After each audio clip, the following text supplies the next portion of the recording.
అరే కూర్చోవై నువ్వు అక్కడవే. అదేమంటే మర్యాద గౌరవం అంటూ లేచి నుంచుంటావు.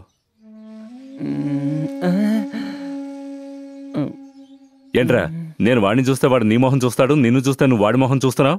ఏదైనా ముఖ్యమైన విషయమా? నువ్వేమో అవునంటున్నావు, వాడు కాదంటున్నాడు. ఇద్దరం కలిసి ఏదో ఒక్కటి చెప్పండిరా, వారికి అర్థం కావద్దు.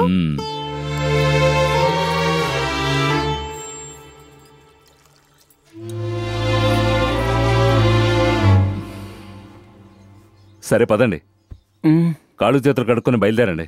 ఒకసారి ముహూర్తం మిస్ అయింది, ఇంకోసారి అవ్వకూడదు. చీకటి పడేలోగా పిల్లని చూసొద్దాం. ప్లీజ్ ఒక్క నిమిషం, తప్పుగా అనుకోకండి. సీనుకి ఇది ఇష్టం లేదు. ఇలా మీరు కోపంగా చూసే ఎవరిని మాట్లాడనివ్వట్లేదు. అదే అందరూ మీ అదుపాజ్ఞలో ఉండాలనుకోవడం మంచిదే. అందుకని వాళ్ల ఇష్టప్రకారం ఉండకూడదండం న్యాయమా? సీను హైదరాబాద్లో పవిత్ర అనే అమ్మాయిని ప్రేమించాడు నాన్న. ఈ విషయం మీకెలా చెప్పాలో తెలియక నన్ను తీసుకొచ్చాడు.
నాన్నా,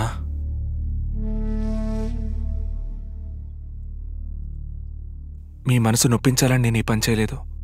ఆ అమ్మాయిని చూసిన తర్వాత నేను సరిగ్గా భోంచలేకపోయాను, నిద్రపోలేకపోయాను, ఏ పని చేయలేకపోయాను.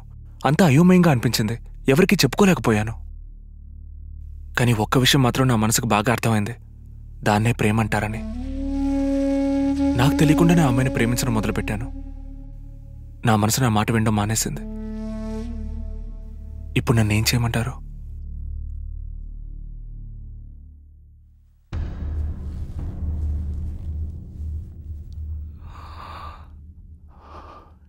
కనీ పెంచి ఆశగా ఎత్తుకుని లాలించి మెల్లిగా నడిపిస్తూ చెయ్యి పట్టుకుని ఎదిగేదాకా అండగా ఉంటాం. నా బిడ్డకి ఏ డ్రెస్ అందంగా ఉంటుంది, ఏ స్కూల్లో చేరిస్తే చదువు వస్తుంది, ఏం పెడితే ఆరోగ్యం బాగుంటుంది అన్నీ మీకు చెప్పే చేస్తామే. మరి మాకు చెప్పకుండా మీరెలా ప్రేమిస్తున్నారా? సరే, ప్రేమిస్తే ప్రేమించారు. ఆ ప్రేమతో పాటు అబద్ధం, దొంగతనం అవి వస్తున్నాయే. ఎందుకు చెప్పు? కానీ పెంచిన వాళ్ళని ఎతికి చంపడానిక? తప్పు నాన్న, ఏ బిడ్డ ఆ పని చేయడు. అబ్బాయిలు అమ్మాయిలు ఎవరైనా ప్రేమించాక అమ్మా నాన్నలకే చెప్పాలనుకుంటాం. కన్న బిడ్డైనా భుజాల దాకా వస్తే స్నేహితుడితో సమానం అంటారు. కానీ ఎంతమంది బిడ్డల్ని స్నేహితులుగా చూస్తున్నారు? నేను అమ్మని, మీ నాన్నని అని పైకెక్కి కూర్చుంటారు. మేము ధైర్యంగా దగ్గర కూడా రాలేకపోతున్నాం. ఫ్రెండ్గా ఉండి చూడండి మీరు. లవ్ ఒక్కటే కాదు, లైఫ్లో ఏం జరిగినా ముందు మీకే చెప్తాం. మమ్మల్ని సరైన దారిలో నడిపించేది మీరేగా నాన్న.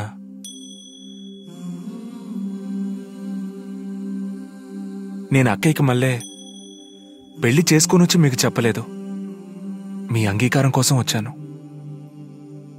మీకిష్టం లేకపోతే ఆ పవిత్రని నేను పెళ్లి చేసుకోను నాన్న.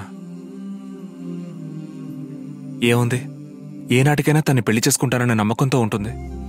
ఆ నమ్మకాన్ని నేను వమ్ము చేయకూడదు. మీ మనసు మా పెళ్లికి ఎప్పుడు ఒప్పుకుంటుందో అప్పుడే నేను తన్ని పెళ్లి చేసుకుంటాను. అందుకు ఎన్నాళ్ళైనా ఆగుతాం మేము. నాకు మీ అంగీకారమే ముఖ్యం నాన్న.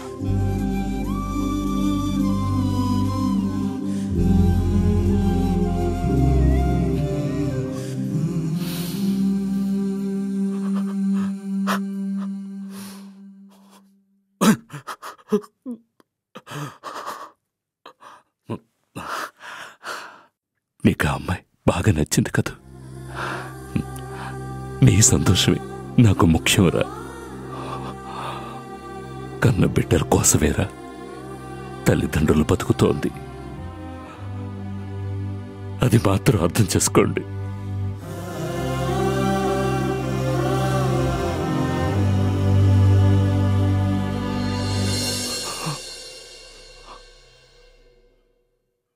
మేము ఆశించేది అదొక్కటే.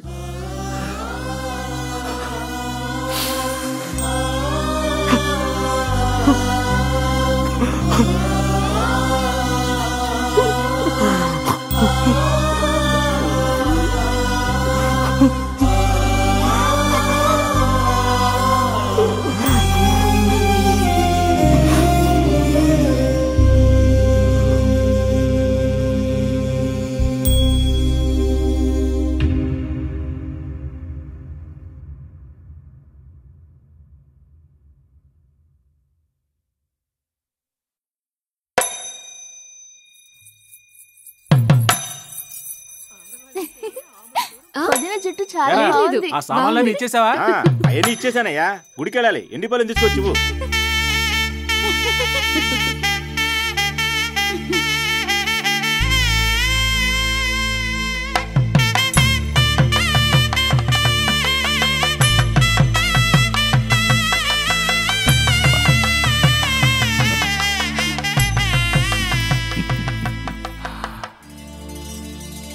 ఈ పిల్లలు ప్రేమ అది ఇది అంటే కోపం వస్తుంది.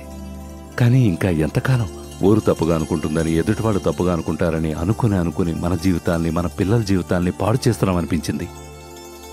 అందుకే ఇక మీద మన కోసం, మన కుటుంబం కోసం బతకాలని ఈ పెళ్లి ఒప్పుకున్నాను. చాలా సంతోషం. సంతోషంగా బతకడమేగా జీవితం.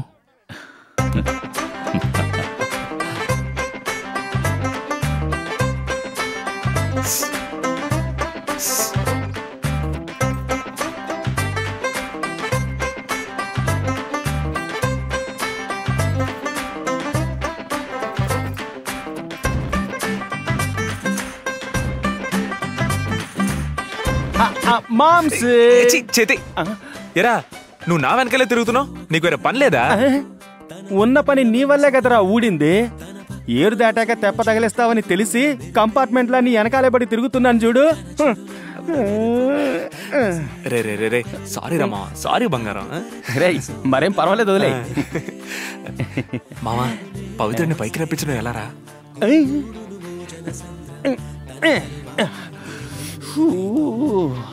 ఇప్పుడు కూడా ఏరు దాటడానికే నన్ను పట్టుకున్నావు.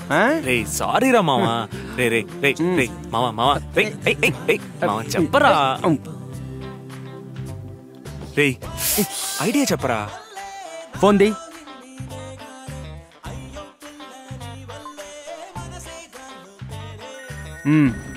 పైకి రమ్మని చెప్పు. రే ఈ ఐడియా నాకు రాలేదేంటి మామా? ప్రేమించడం మొదలు పెట్టాక బుర్ర లీవ్ పెట్టి రెస్ట్ తీసుకోవడానికి పోతుంది. ఒట్టి బాడీ మాత్రమే పనిచేస్తుంది. మాట్లాడరా. హలో పవిత్ర, కొంచెం పైకి వస్తావా? ఎందుకు పైకి రమ్మంటున్నావు?